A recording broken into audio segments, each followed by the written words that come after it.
nói từ một số lúa nữa, từ một số cho lúa cày nữa, cho cái củ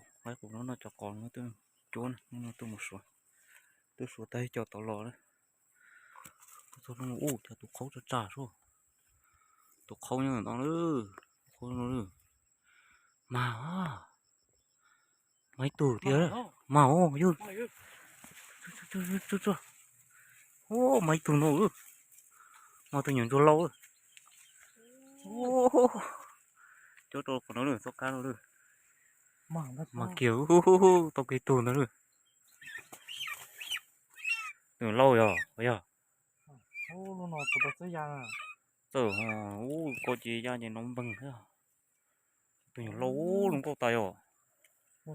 mà trong cơ đó, trong nó giờ tụi bừng nó chốt vậy nè,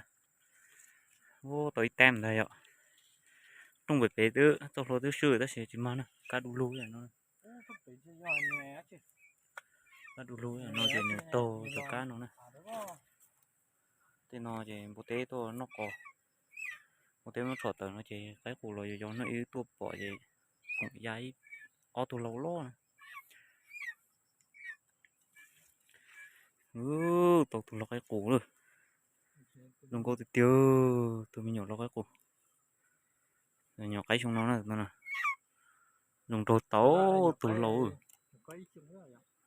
chỉ tao tông tới xong tụi nó thật ra dù thầu lúa chạy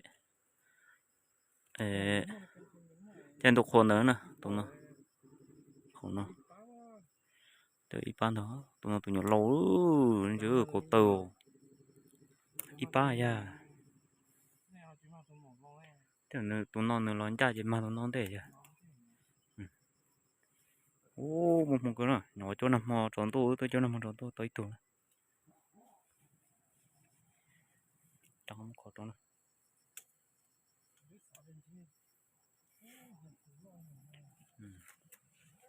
chỗ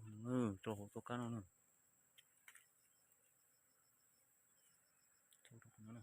tụi chơi trong em một chỗ trong chơi chả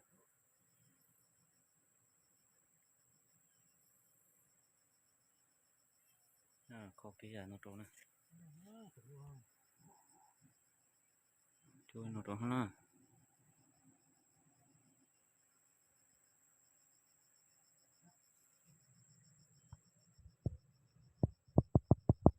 anh nhảm sắp rồi sau để thả kia rồi thả chỉ nó bưng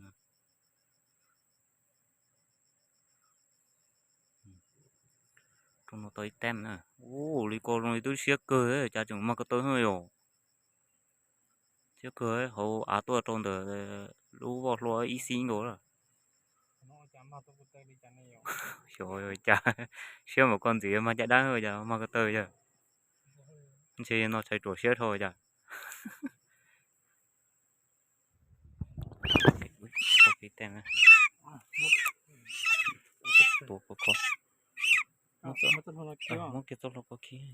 lấy khí tổ nó tiền à khí tổ có hay à nó trong có khí